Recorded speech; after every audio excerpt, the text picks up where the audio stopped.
Trump just accepted a $400 million private jet from Qatar. He doesn't have the keys yet. It's heading to the Pentagon first. Because even luxury bribes, strategic hospitality windfalls, need to pass through a few metal detectors before being rolled onto the runway. Eventually, it's supposed to end up in the Trump library. But come on, that's like saying your grandma's treadmill is going in the home gym. We all know it's going straight into the garage, or in this case, Mar-a-Lago's extended tarmac. And when asked about it, Trump said, and I quote, "Only a stupid person wouldn't accept it." Foreign diplomacy now comes with the same sales pitch as a free timeshare weekend. Meanwhile, his sons are out there playing Monopoly with foreign regimes. New golf courses in Saudi, luxury hotels in Qatar. If this isn't a grift wrapped in a golden ribbon, it's the most generous coincidence in modern aviation history. But hey, don't call it a bribe. Let's call it a strategic hospitality windfall. Yeah, that sounds just vague enough to keep those lawyers happy. And here's the thing, every president gets gifts. It's part of the gig. A sword from Saudi Arabia, a hand-carved elephant from Kenya, a totally useless tie from whoever forgot to shop that day. But those gifts go where they belong, into the archives or the presidential library, or into a dusty basement where some intern trips over them. But Trump? No, he doesn't do basements. He does runways. He's trying to build a presidential pawn shop. Jets from Qatar, real estate deals in the Gulf, and let's not forget the most valuable gifts he's getting now aren't ceremonial at all. No, they're private dinners with investors, crypto speculation with state-linked funds, hotel contracts signed while policy is being written. These aren't tokens of goodwill. They're transactional down payments. It's not about souvenirs. It's about soft corruption that's so blatant it doesn't even try to hide anymore. Other presidents left behind libraries. Trump's leaving behind a loyalty program, gold status if you donate enough to the super PAC, platinum if you name your child Barron. And who says it's okay? The U.S. Attorney General, conveniently appointed by Trump. Pam Bondi, a former lobbyist for, yeah, you guessed it, Qatar. You literally can't make this stuff up. She rewrote the rules so Trump could accept the massive foreign gifts as long as he's not officially giving anything in return. Which is hilarious because nobody drops $400 million without expecting a little quid for their pro quo. Maybe it's a coincidence, or maybe it's what happens when the State Department turns into a VIP rewards program. So, who's Trump really working for? Spoiler alert, it's not America. He's not shaking hands with allies. He's high-fiving the world's worst dinner guests. Saudi Arabia, Russia, China, basically the axis of ego. When Russia invaded Ukraine, Trump didn't condemn it. He blamed Ukraine. When China retaliated with tariffs, he paused his tariffs for 3 months. The same tariffs that he made and called it a deal. That's not economic strategy, that's a band-aid on a bullet wound. And Saudi Arabia? Trump turned the US-Saudi Investment Forum into a Trump rally. Fortune 500 CEOs sitting on the floor because there weren't enough chairs, and Trump standing on stage alone, basking in the glow. But the real moment, when he looked at the Saudi crown prince with little puppy dog eyes and said, "He's your greatest representative. And if I didn't like him, I'd get out of here so fast. You know that, don't you? He knows me well. I do. I like him a lot, and I like him too much." Yep, his first order of helping his great friend? Rolling back sanctions on Syria like it was a party favor.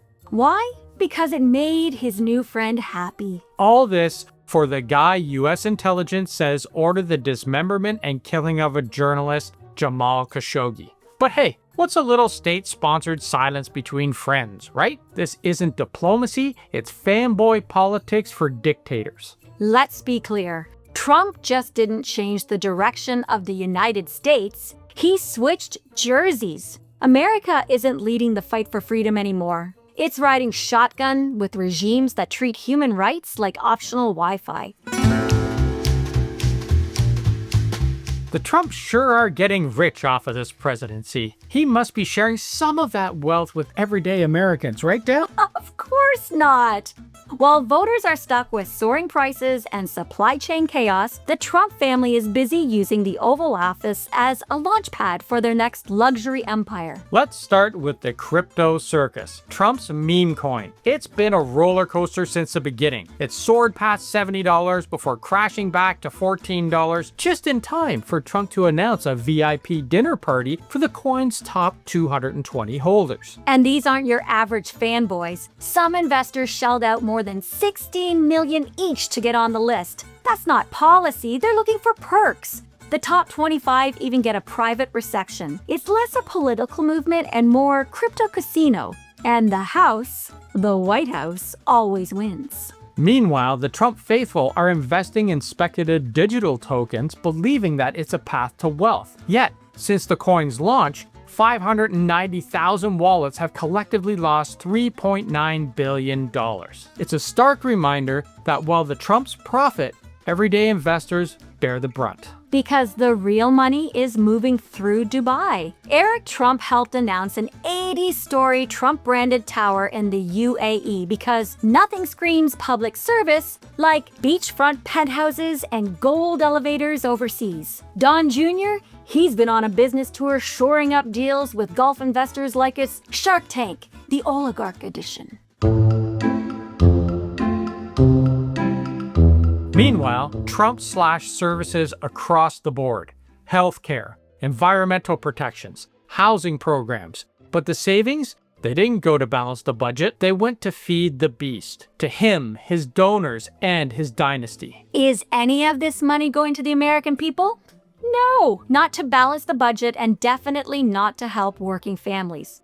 There is no major reinvestment in infrastructure. No healthcare expansion, no relief for renters. What he did give breaks was to high earners and a booming luxury real estate portfolio, just not in your neighborhood. Let's not pretend this was about cutting government waste. It's about shifting public money away from the public. While you're paying more for housing, groceries, and healthcare, the billionaires are paying less and building higher. And remember, this is all happening while Americans are being squeezed as their closest ally and trading partner, us, are being frozen out. If auto manufacturing stops for Canadians, it stops for Americans too. We're intertwined. This is wealth extraction disguised as leadership. The government isn't being run, it's being sold. One coin, one condo, and one campaign stake at a time. All while the factory worker in Wisconsin or the small business owner in Regina are trying to figure out why their cross-border shipping costs just tripled. Small businesses are shutting down, manufacturing is being gutted, but the Trumps, they're doing just fine, thanks. It's a global business expansion disguised as a second term. Let's be honest, America's not the same country we used to rely on. We watched Trump accept a $400 million jet, we saw him praise a crown prince accused of killing and dismembering a journalist, and we watched Elon Musk, the guy ranting about white genocide from a luxury suite, sit smiling right behind him. America has become a hijacked state. The government is being run like a fundraising gala for billionaires. Foreign policy is being auctioned off, and democracy, it's somewhere in a holding cell waiting to be called back to the stage. So as Canadians, we have to look elsewhere, strengthen our ties with Europe, deepen our partnership with Australia, unite and protect our sovereignty like it's not guaranteed. And that brings us to something critical: trust. Now, I hated her interview with Carney and how Vashi Capello just attacked him instead of asking questions. But there was one pointed answer she was trying to get him to admit, and that was that he can't trust Trump. Carney rightfully wouldn't take the bait. We don't want an international incident. But hey, we can take the bait, and we'll say it. Trump cannot be trusted. So what do? We fight, not with division, but with truth. We hold the line on facts. We support leaders who know what diplomacy actually means. We work harder than ever to keep Canada strong, united, and free from the influence of regimes and reality show authoritarians. Because while Trump throws rallies in Saudi and pitches NFTs in the Rose Garden, we're over here defending something that still matters. A country that works for its people. We don't need to be louder than the chaos. We just need to be smarter, stronger, and more stubborn than the billionaires trying to tear democracy apart. This is Canada, we're not for sale, and we'll never join that circus. If this world has affected you like it's affecting us, make sure to leave a comment down below and let us know exactly how you're feeling, because we read every single comment and we want to hear from you. Join the A-team and hey, get a shirt if you want one, because we're never going to be 51.